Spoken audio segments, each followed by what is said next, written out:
They told me, Gokhale, why do you want to get into cardiothoracic surgery? Those days, we had a cardiothoracic surgery department here.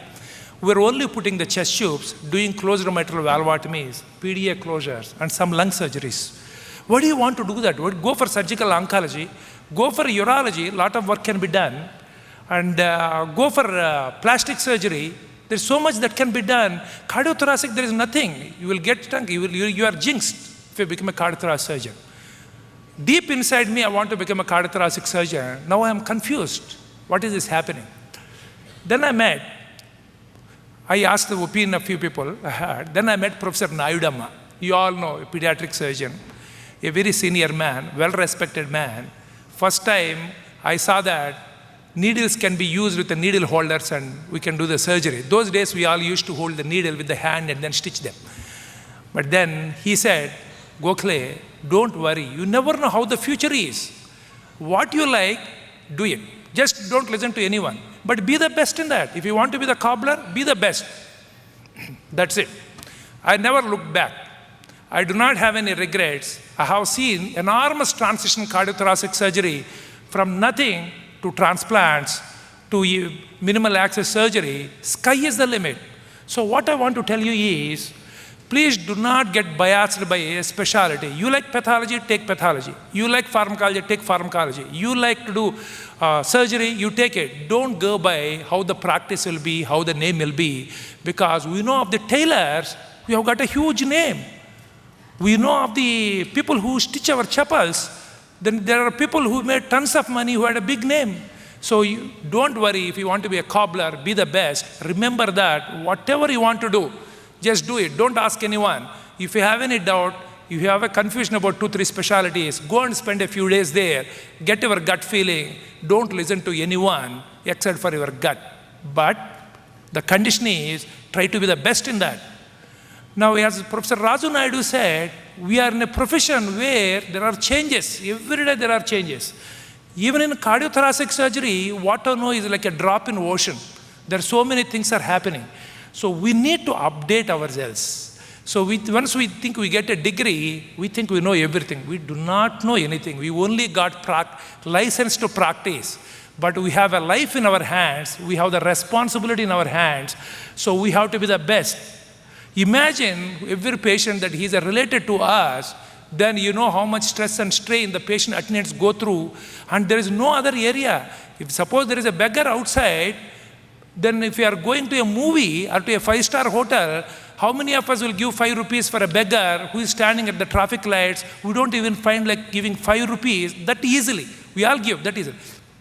Whereas a patient comes to us, putting his life into our hands. So how much a responsibility we have to take? So we have to update ourselves. There are many, many good professionals in the country, outside the country. Remember, every year or 2 years or 3 years, you should make an effort to go learn new things, bring them back. We have a lot of responsibility on our shoulders to bring what is best to the patient. It varies with the time. 20 years back, what was best? Now looking back, it's not best. Today, most of the heart surgeries are done through this incision. We cut the breastbone, but I'm sure after about 15, 20 years, when my grandchild comes and sees a patient comes and says, your grandpa saved my life. Show me the scar. And when he shows, Papa, Grandpa, are you a barbarian? You made such a big cut. So that is what happens. The medicine is evolving. We need to learn ourselves. At the same time, there are some things the medical college doesn't teach. One of the things, and the most important thing for a human being is be humane. When patients come to us, a lot of times after a certain stage, they come and go, they say cough, cold, they have a pain in abdomen, and they say, okay, that's fine, you take the medicines. But be sympathetic to them.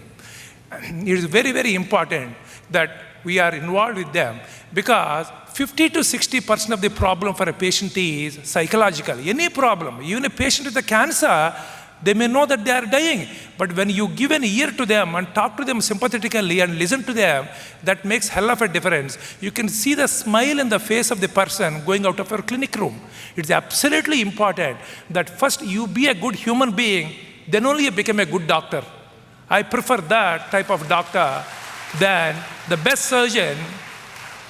There is one movie called Doctor. I don't know how many. He's a cardiothoracic surgeon. excellent surgeon, very arrogant man. He used to, like, seeing a patient in front of the students, strip them off, see them, never gave a little special thing to the patient's importance. He just treated them like patients or something which he can do, but he was respected because people did not have an alternative. One day, he develops a cancer throat. Then he goes and sits in the outpatient. He goes through the trauma, fortunately gets cured. After that, he's a different man because we see from this side, but there are times we have to sit on the other side and see how the patients feel. It's absolutely important that we do that. And so this is called emotional intelligence. This is not taught in medical colleges. I actually request the principal ma'am and all the people to see if there is some way people here, the medical students, are trained to interact with people because that is the most important.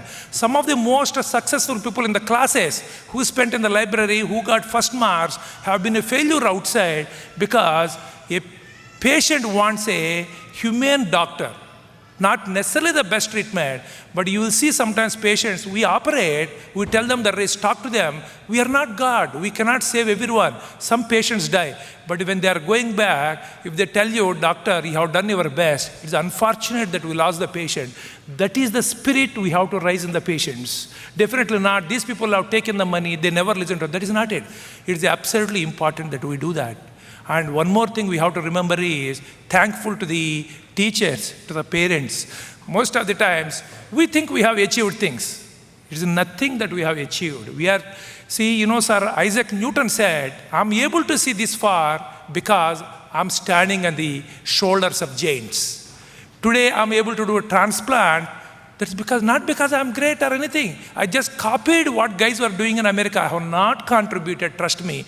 Whereas, 30 years back, my professor Stanley John at Vellore, there was no ventilator.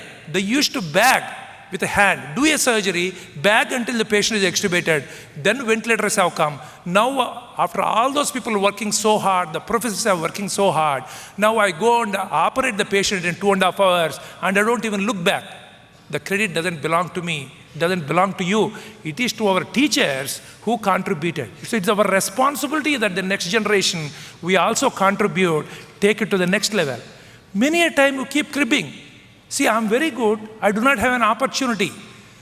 You know what Bernard Shaw said? See, people keep cribbing the circumstances for not being able to do it.